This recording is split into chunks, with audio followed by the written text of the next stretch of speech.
In 1937, no carrier-based fighter on Earth could match a land-based opponent. The physics made it impossible. A carrier fighter had to be light enough to launch from a ship, strong enough to survive the shock of an arrested landing, and compact enough to fold its wings and descend into the hangar deck below. Every one of those requirements added weight or subtracted power. The result everywhere in the world was a compromise. Carrier fighters were slower than land-based fighters. They climbed worse. They turned wider. They carried less fuel. Every navy that operated aircraft carriers accepted this as a law of nature. The Americans accepted it. The British accepted it. The Japanese did not. In October 1937, the Imperial Japanese Navy issued a specification so extreme that one of the two companies invited to bid walked away from the table. The specification demanded a carrier fighter that could outrun, outclimb, and outmaneuver every land-based fighter in the world while carrying two 20mm cannon, two 7.7mm machine guns, a full radio set, a direction finder for navigation, and enough fuel to fly for 6 to 8 hours at economical cruising speed. 8 hours. A round trip of over 1,500 miles from a ship in the middle of the Pacific to a target and back. No fighter on Earth had that range. No carrier fighter came close to that speed. The wingspan had to stay under 12 meters so the aircraft could fit on a carrier elevator. The Navy wanted the fighter to climb to 3,000 meters in 3.5 minutes. It wanted a maximum speed of 500 kilometers per hour. It wanted maneuverability equal to or better than the A6M, the fighter it was replacing, which was already the most agile carrier aircraft in the world. The men who wrote the specification were not engineers. They were naval officers who had watched their pilots fight over China and concluded that the next war would be fought across distances so vast that a short-range fighter was useless regardless of how fast it flew.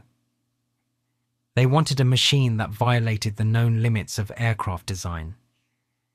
They sent the specification to Nakajima and to Mitsubishi.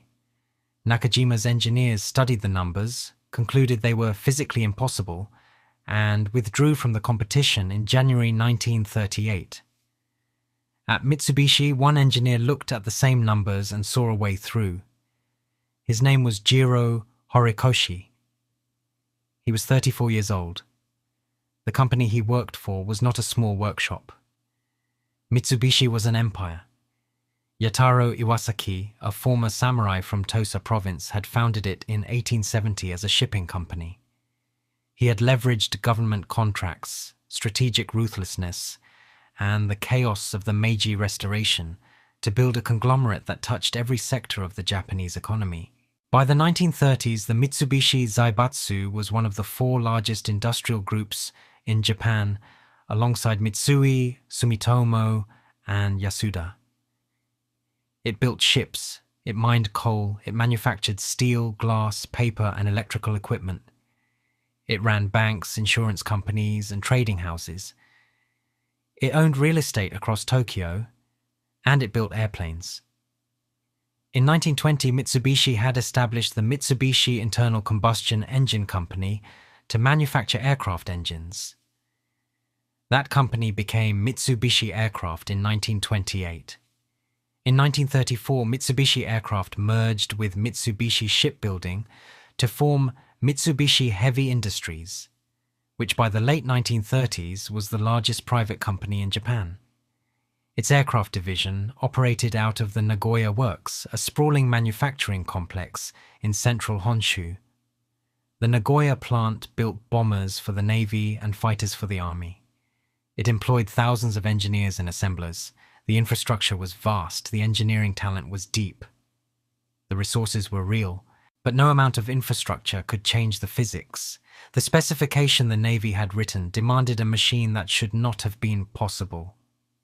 Horikoshi's job was to make it possible anyway. Jiro Horikoshi was born on June 22, 1903, near the city of Fujioka in Gunma Prefecture, northeast of Tokyo. He grew up watching airplanes transition from curiosity to strategic necessity.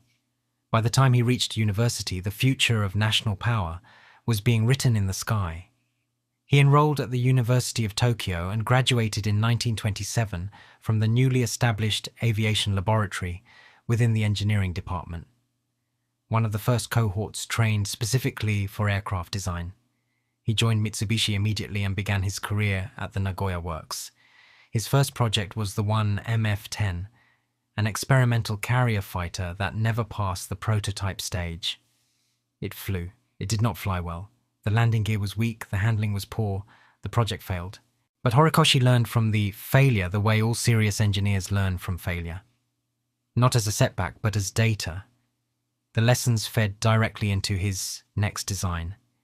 In the mid-1930s, Horikoshi led the development of the A6M, a carrier fighter he designed from the ground up. The A6M was a clean, low-winged monoplane with fixed landing gear and an open cockpit. It was light, fast, and extraordinarily maneuverable. It entered service with the Imperial Japanese Navy and immediately proved itself over China during the Second Sino-Japanese War. Japanese pilots flying the A6M against Chinese Air Force fighters, many of them Soviet-built, reported decisive advantages in speed and agility. The A6M could outturn anything it faced. It established Horikoshi's reputation as the foremost fighter designer in Japan. When the 12-she specification arrived in 1937, the Navy did not wonder who should lead the project. But Mitsubishi's management hesitated. The company was already occupied with a Navy bomber contract.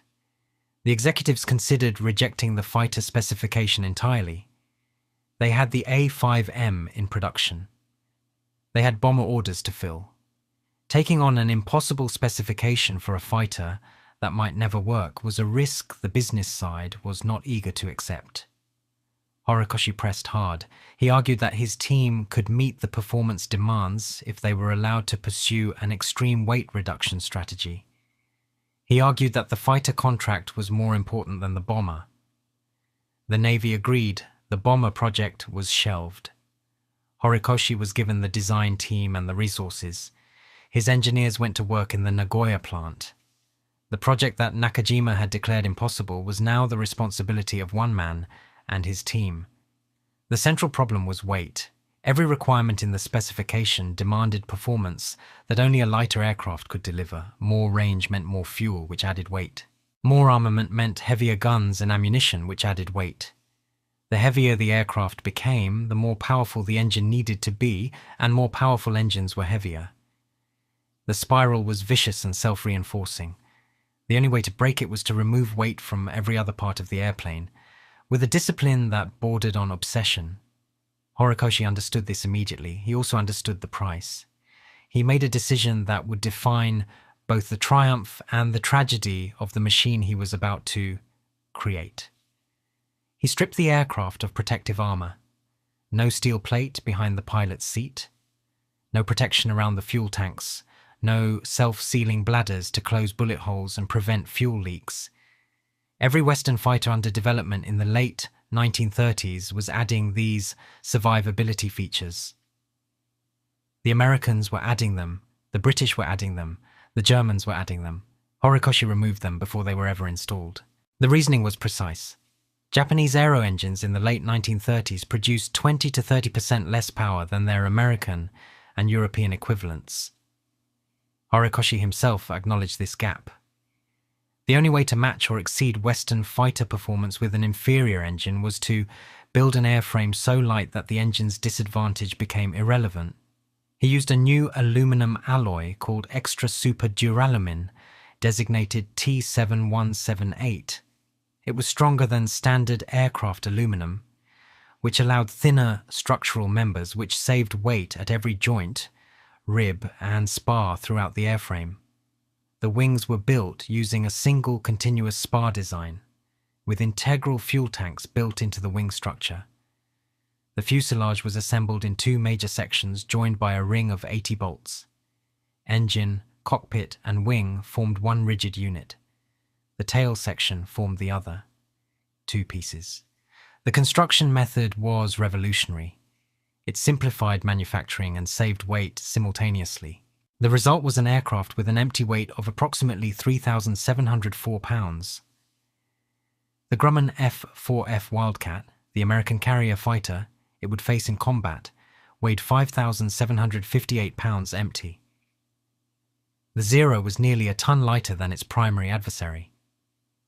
That gap was not an accident. It was Horikoshi's answer. On April 1st, 1939, the first prototype lifted off the runway at Kagamigahara Airfield near Nagoya. The test pilot was Katsuzo Shima. Horikoshi watched from the ground. The aircraft climbed fast, it turned tight, the controls were responsive and balanced at every speed. Flight testing continued through the spring and summer.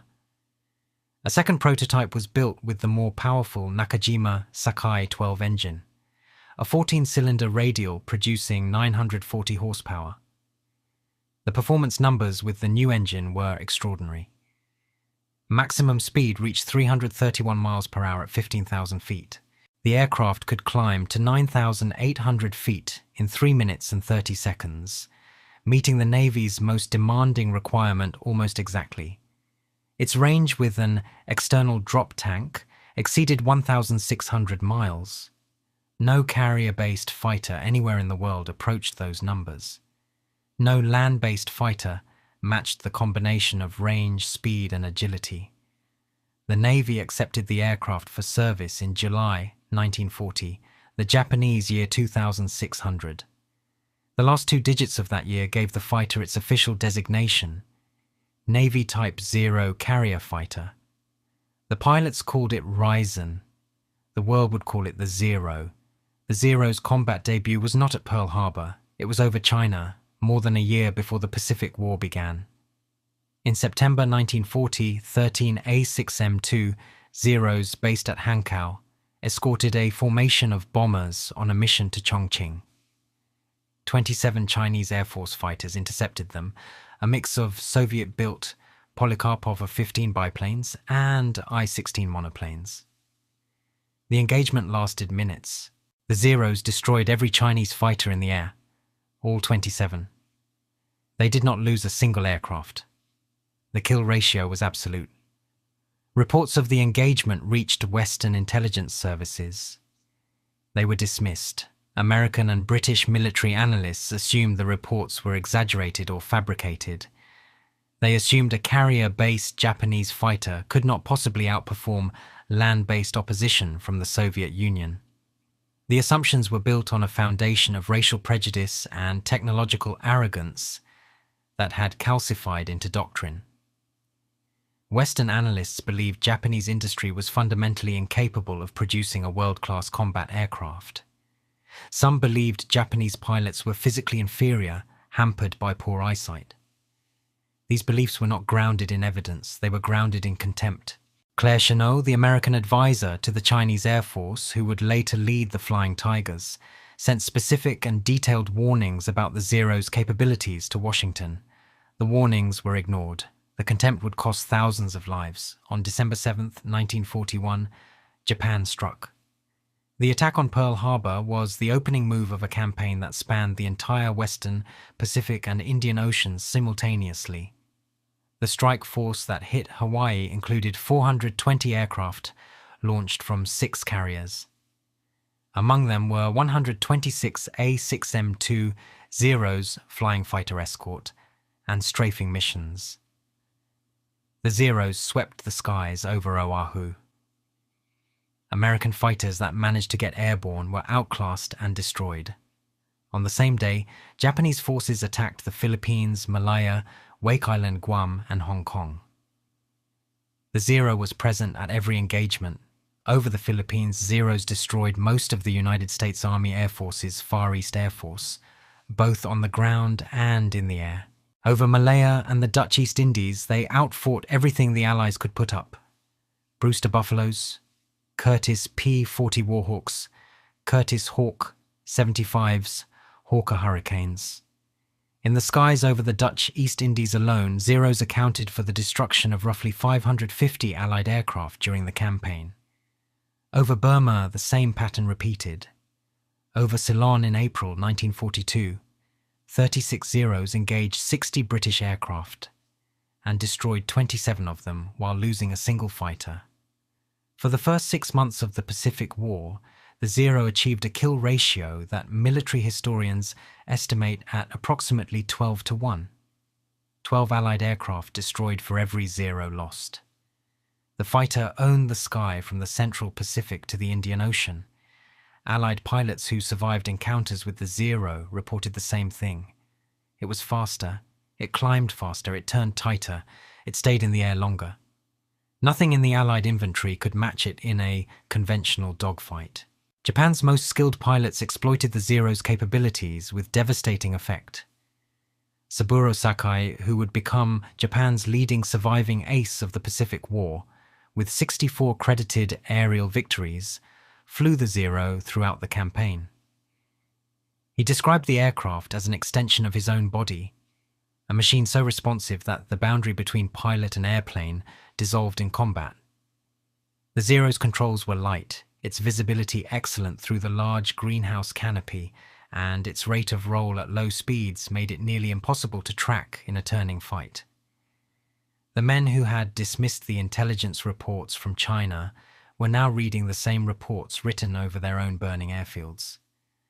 But the math that had served Horikoshi so brilliantly had a second ledger. Every gram of weight he had removed to achieve the Zero's performance was a gram of protection the pilot did not have. The same design philosophy that made the Zero untouchable in a turning fight made it catastrophically vulnerable when hit. A burst of machine gun fire that would damage an American Wildcat and allow the pilot to nurse the aircraft home would ignite a Zero's unprotected fuel tanks and kill the pilot instantly. The aircraft had no armor behind the seat. A single rifle-caliber round entering the cockpit from the rear could kill the pilot without damaging the airframe. The self-sealing fuel tanks that American and British engineers considered essential were absent from the design entirely. A bullet that pierced the Zero's fuel tank opened a hole that stayed open. Fuel poured out. It ignited. The airplane burned. American pilots who fought the Zero in the first months of the war and survived learned this vulnerability quickly. The machine was superior in every performance metric except one. It could not absorb damage. It was a sword with no shield. The trade-off was Horikoshi's bargain with physics. He had purchased performance with vulnerability. In the early months when the Zero held the initiative, when it attacked from above and dictated the terms of every engagement, the bargain paid handsomely. A fighter that cannot be hit does not need armor. But wars do not stay on the attacker's terms forever. The moment the Zero found itself on the defensive, the moment an opponent put rounds into the airframe, the bargain reversed. Every gram of weight that had been saved became a gram of catastrophe. The turning point arrived in stages. The first stage was tactical. Before any new American fighter reached the Pacific, pilots developed methods to fight the Zero with the machines they already had. The critical insight was simple. Do not turn with a Zero. Never engage in a slow-speed turning fight. Use altitude. Use speed. Dive on it, fire, and extend away. The Thatch weave, devised by Lieutenant Commander John Thatch before Pearl Harbor, based on intelligence reports from China, formalized this into a two-plane defensive tactic. Two fighters flew in a weaving pattern. When a Zero attacked one, the other turned into the attacker and fired.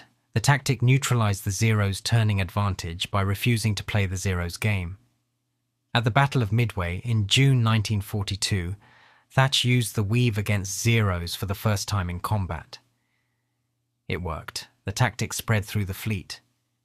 The second stage was intelligence. On June 4, 1942, the same day the Battle of Midway began, a 19-year-old Japanese pilot named Tadayoshi Koga was attacking the American base at Dutch Harbor in the Aleutian Islands.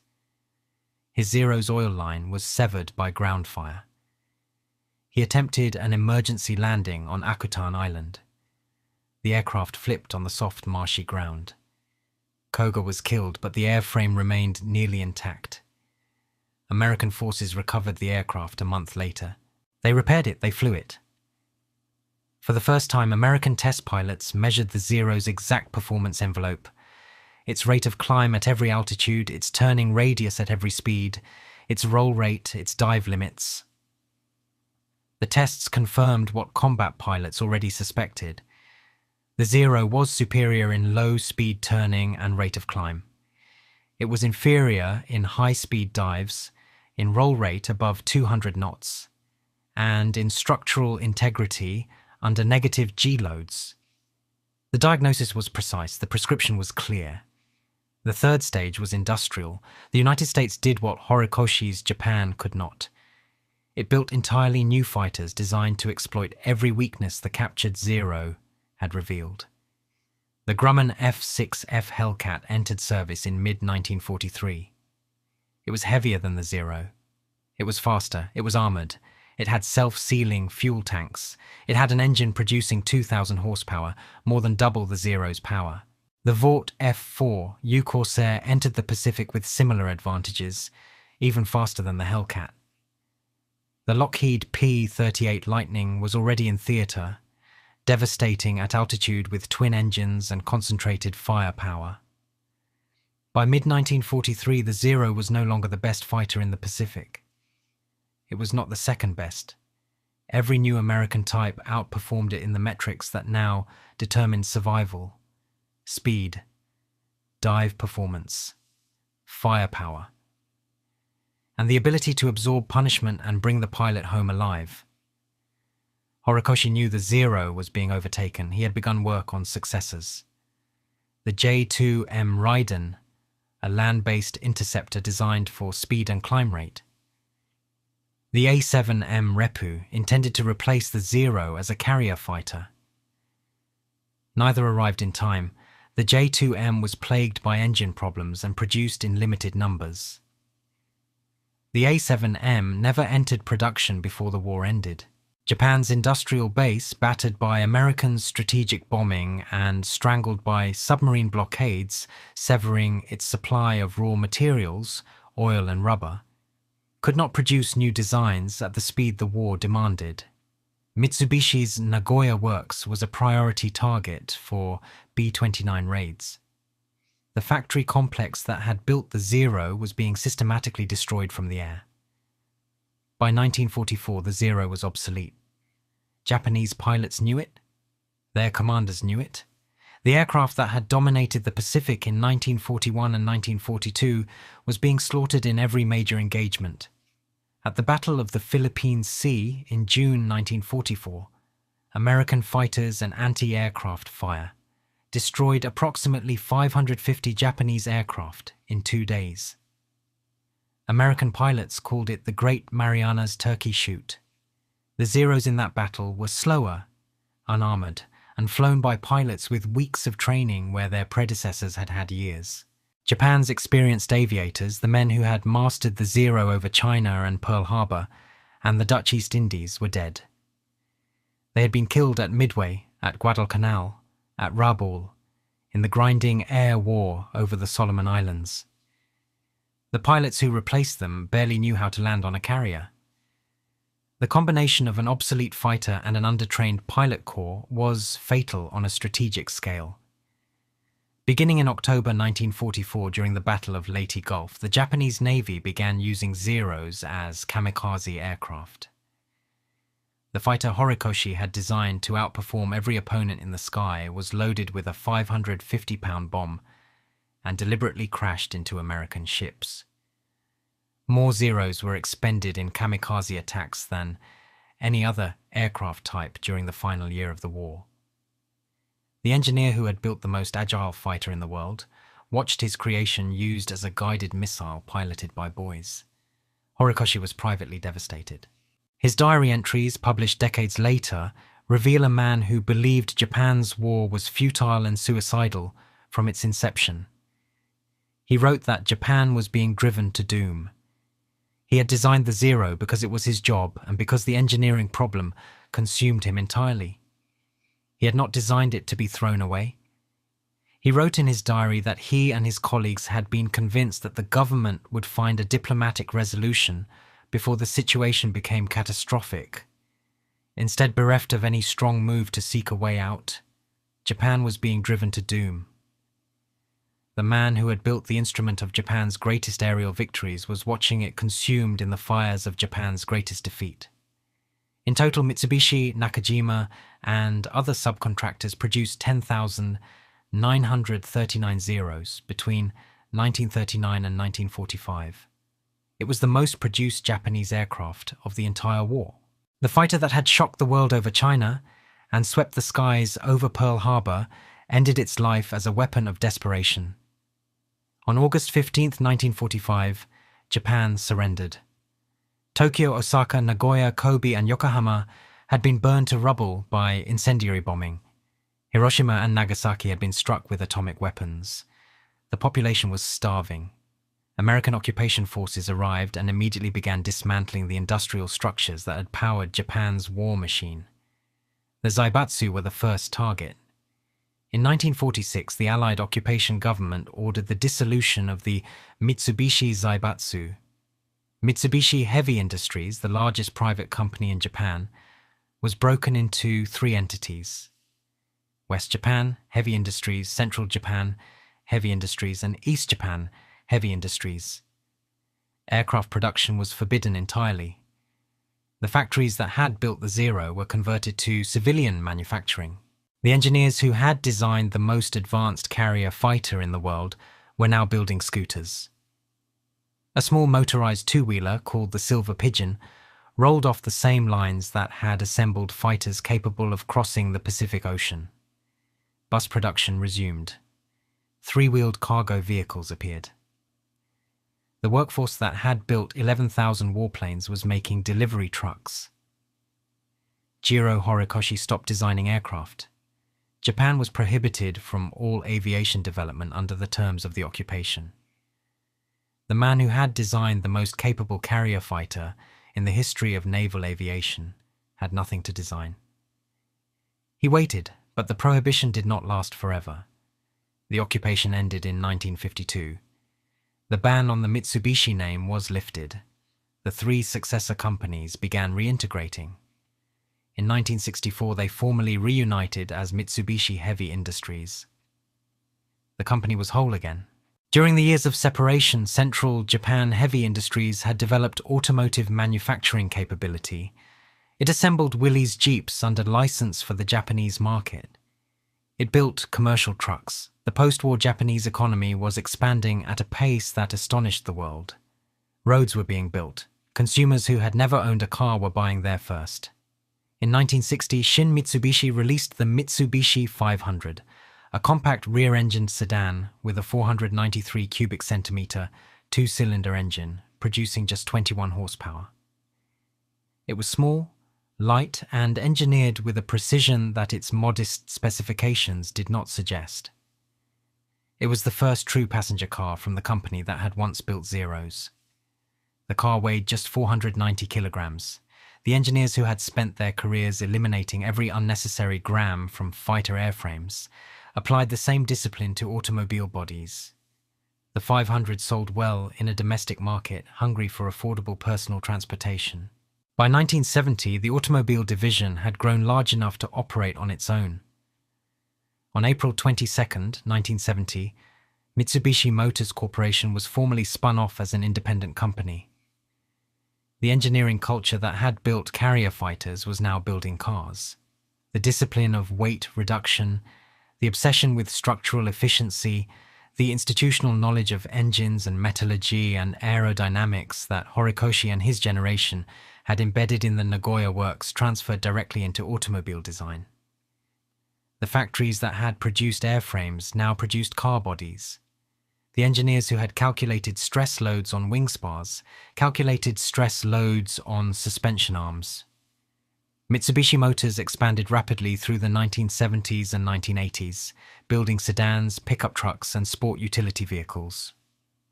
The company developed a reputation for rugged, over-engineered vehicles that performed in conditions where competitors failed. It entered motorsport with ferocious commitment. Mitsubishi's Pajero dominated the Dakar Rally. Its Lancer Evolution became one of the most successful rally cars in history. The engineering DNA was unmistakable.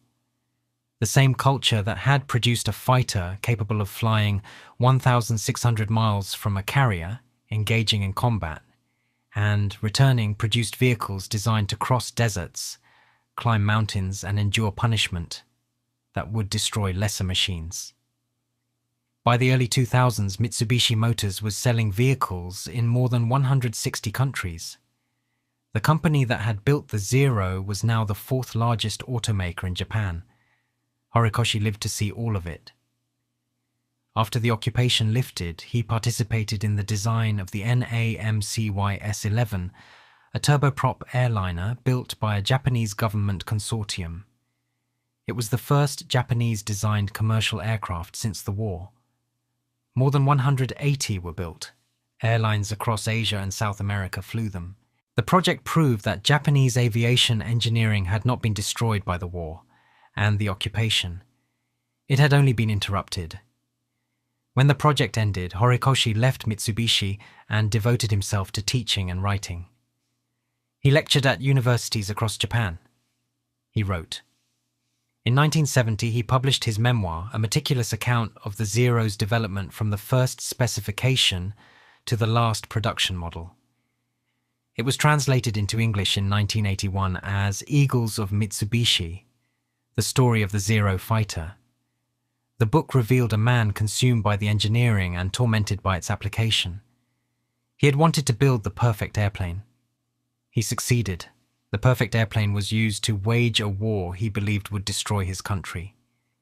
In the autumn of 1973, the Japanese government awarded Horikoshi the Order of the Rising Sun Third Class for his contributions to aviation. On January 11, 1982, Jiro Horikoshi died of pneumonia in a Tokyo hospital. He was 78 years old.